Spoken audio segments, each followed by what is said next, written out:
Здравейте, приятели! Аз съм Адамов от BG iPhone форума. Ето, че дойде момента, в който сме готови да анонсираме iPhone 3 и предстоящата му поява. За мнозина от вас излизането на продукта се проточи малко повече, но наистина има неща, които просто не зависят от нас. Разбира се, всички поздравления отиват при Влади Савов, по-известен като Влад the Impaler, бащата на iPhone 3 и човека, без чието упорит труд това приложение нямаше да бъде факт. Ако наистина харесвате продукта и той по някакъв начин не е улеснил употребата ви на iPhone и iPod Touch, може да изкажете благодарността си под формата на дарение. iPhone 3 ще бъде пуснат официално след 10 дни, като първо ще го получат всички дарили от датата на публикуване на темата, а 7 дни по-късно ще бъде достъпен и за всички останали потребители. Както преди, така и сега, продуктът ще се инсталира през Cydia. Сорса, от който ще бъде достъпен, ще бъде публикуван допълнително. Приложението съдържа няколко промени, с които сега ще ви запозная. Това нещо, с което ще започнем, ще бъде софтуерната съвместимост. iPhone 3 ще върви на iPhone, iPhone 3G, iPhone 3GS и iPod Touch, като софтуера трябва да бъде 3.1 или 3.1.2.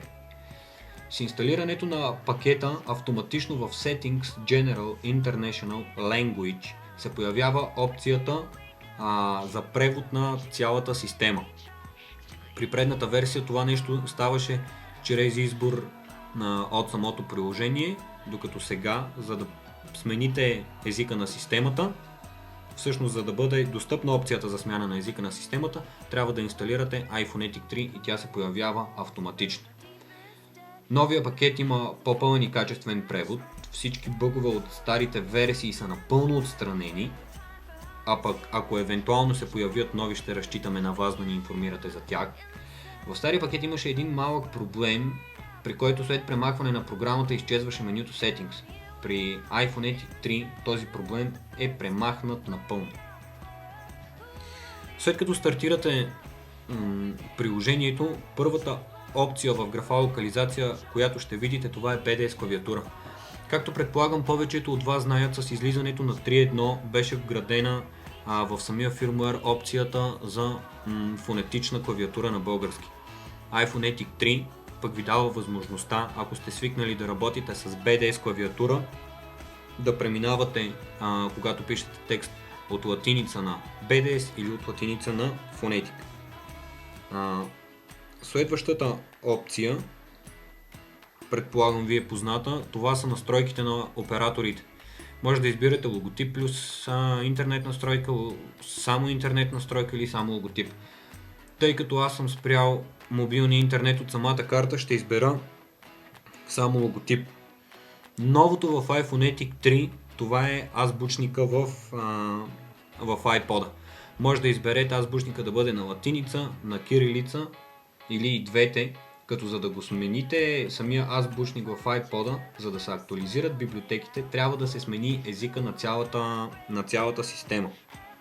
Следващото нещо, това са форматирането на телефонните номера, като отново може да изберете дали кода на оператора да бъде заграден в скоби или не. Аз лично предпочитам кода на мобилния оператор да бъде заграден в скоби, затова си избирам тази опция. Телефонният указател, азбучника, който е там, също може да изберете да бъде на латиница, на кирилица или на двете. При азбучника между буквите е сложена точка, но когато скролнете с пръста надолу не се пропуска буква. Точките са сложени просто за по-добър и по-приятен изглед на самия азбучник. Новия iPhone 3 наистина работи по-бързо, много е приятен за употреба. Като едно от най-удобните неща е възможността на приложението да запазва настройките, които вие сте избрали, но не сте приложили. Иначе казано, когато пуснете iPhone 3 и направите настройките, които вие желаете, вместо да натиснете обаче бутона Приложи, вие натискате Home бутона и излизате от приложението.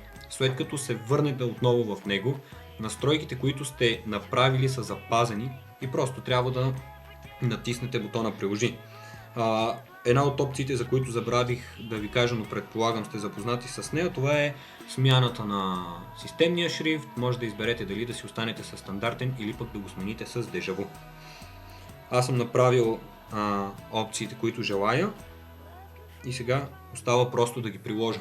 Тук програмата, която ми позволява да ви показвам какво се случва на телефона, ще ми даде грешка, но това е защото при прилагане на промените от iPhone 3 телефона трябва да направи един респринг.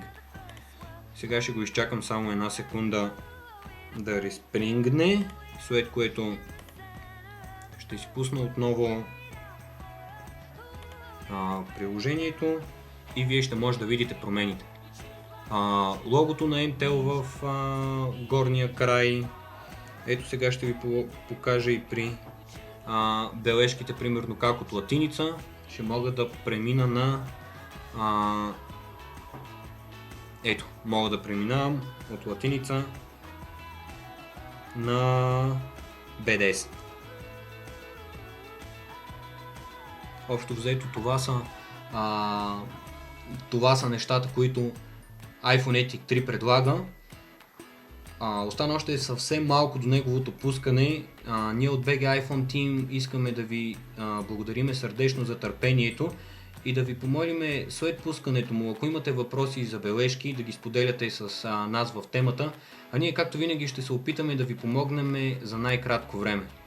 Това е за сега от мене, пазете се и до скоро!